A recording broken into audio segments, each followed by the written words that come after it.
2,403 days. That's how many days it's been between the launch of Elder Scrolls V Skyrim and the launch of the teaser trailer for Elder Scrolls 6 back in 2018. 2,423 is the number of days since we got the first teaser trailer of Elder Scrolls 6 back in June of 2018, which now feels like a monumental mistake by Bethesda after feeling the pressure to say something, when in reality it may have been better to say nothing at all.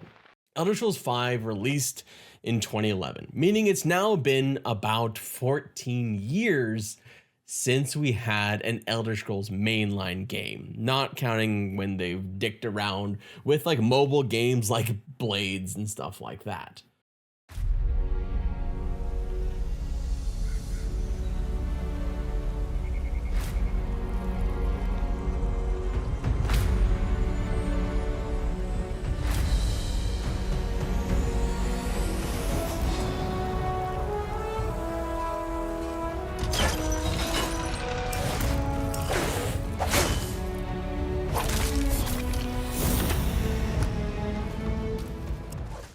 They've launched a new IP with Starfield, which I think at best we can consider mixed. There are some people that really like that game, but for the most part, and it did make money, but for the most part, I think for a lot of people it was a disappointment, myself included, in all honesty. And the irony of that, the irony of Starfield, is it was absolutely crushed by the success of Baldur's Gate 3, another game that potentially had the same kind of issues that Skyrim might be facing. Now in hindsight, the reasons why Baldur's Gate 3 did so well compared to Starfield seem obvious, but it's easy to forget that for many of us, myself included, we thought Baldur's Gate 3 would be absolutely destroyed by Starfield, with more players wanting Bethesda's huge budget sci-fi romp that was so anticipated, a game that would bring the open world formula to new frontiers. We even considered BG3 moving its release date up was specifically to avoid Starfield. And honestly, it very well could have been. It was a smart thing to do. But to say that we got it wrong is a bit of an understatement. Concerns around BG3 taking a different direction from its predecessor, moving to a turn-based RPG and taking on more of the Divinity formula rather than following in those Elder Games footsteps, not to mention the very real concern that this game was now over 2 decades since the last release wasn't a remaster. When you get that far, you're getting into a point where you're damn near a generation apart, and players that are still around that like the first game are going to struggle with the next game, even if the changes are smaller than you might expect. But now those same concerns may be coming for Skyrim if they haven't already, but in an entirely more keen way. Because the wait has grown long, the nights have grown cold, and the potential for Skyrim 6 feels distant and lackluster. I'm editing me, and I'm just gonna cut in here, because apparently I say Skyrim a lot in this video instead of Elder Scrolls, even though I wrote Elder Scrolls in the script. I guess I'm kind of bad at this. I'm so sorry about that. All of this despite its routinely winning most anticipated RPG awards. Perhaps the 2018 announcement may have been far worse than anything else they could have done. Hype for a game only lasts so long. It's often prolonged by creators like myself as we try to seek out content to make and hype both ourselves and our audiences up for potential releases. In general, it's an exciting moment to share together, a shared happiness and excitement for what could be, this joy and hope for what is to come. And it's one of the reasons why I got into content in the first place. But hope can turn bitter. A long wait can turn that joy and excitement sometimes even into resentment, which might actually already be happening with Skyrim. I mean, Elder Scrolls 6. Elder Scrolls 6 at this point has, by my estimation, 3 issues counting against it. The ill-timed, far too early teaser that really never should have happened so far out. Starfield's struggle as an open world RPG, and its distance from the game that was held up as one of the best RPGs ever made. One might suggest that some of these things happened for Dragon Age 4. It took 10 years for them to get a game out the door that had begun production shortly after Inquisition wrapped in 2014. A game that took home Game of the Year and sold more copies than its first two entrants, Dragon Age Origins and Dragon Age 2 combined. Dragon Age 4 released on the heels of two largely hated games in Anthem and Andromeda, and was heaped on with the kind of pressure that can kind of sink a project. How do you follow up a game that sold 12 million copies after 10 years of struggles? And how do you do so shortly after the launch of a generational title that reminded everyone that turn-based RPGs with a ton of choice are a lot of fun? And while Dragon Age the Veilguard was a serviceable game, even a good RPG in my opinion after playing it, it was hard to live up to those expectations.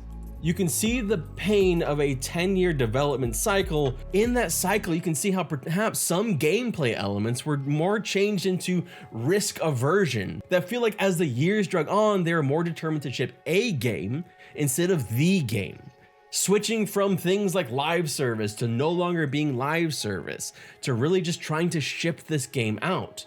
And even with 1.5 million sales and positive reviews, it still falls flat under the weight of expectations of being a Dragon Age game and not just another game. And Elder Scrolls 6 feels even more so, because as good as Dragon Age Inquisition was, I don't think it ever stood up to the wide scale adoption and popularity of an Elder Scrolls 5, a game that actually has lasted longer in the zeitgeist of what players have thought of. Through modders and everything, Skyrim has become its own thing. It has continued on, not just because Bethesda keeps reselling it in different packages, but because it is such a community built around that game, which could be a blessing and a curse for an upcoming Elder Scrolls game. On one hand, you have a dedicated and eager fan base that is just waiting for the next game and are continuing to live within the world that you have created so far. On the other hand, that same fan base has their own expectations, and they've kind of been creating their own Elder Scrolls 6 within Skyrim for years, with all of the incredible modding communities that have come up around this game. In some ways, they don't necessarily need Bethesda anymore.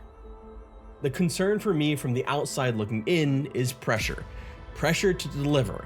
And to say Bethesda is under pressure with Elder Scrolls 6 is probably taking it lightly, too lightly. Every day that passes beyond that announcement adds just a little bit more pressure.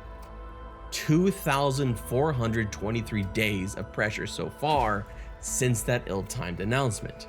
Or more accurately, 4,826 days of pressure, because the clock starts once the game finishes. Just ask Larian and their pressure to make BG4 immediately after dropping BG3. In 2018, I was excited for Elder Scrolls 6.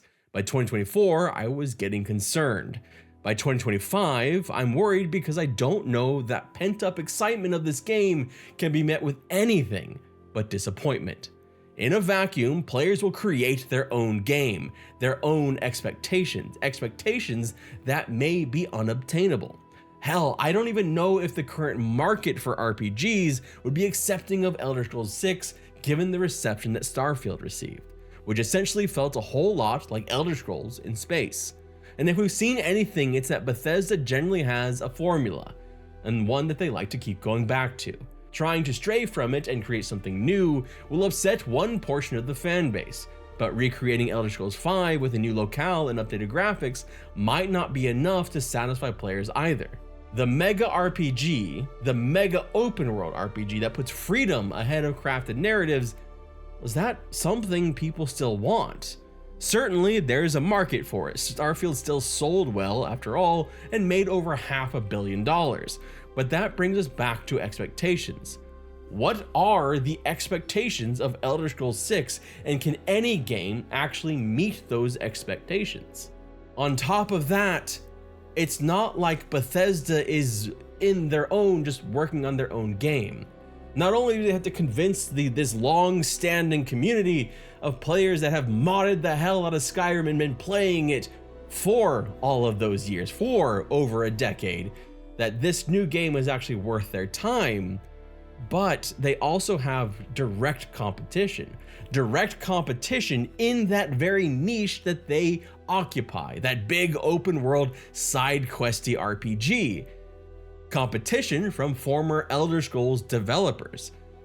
Basically the people making the Wayward Realms, a gigantic RPG of its own that'll probably actually, at least into early access, be releasing before an Elder Scrolls 6.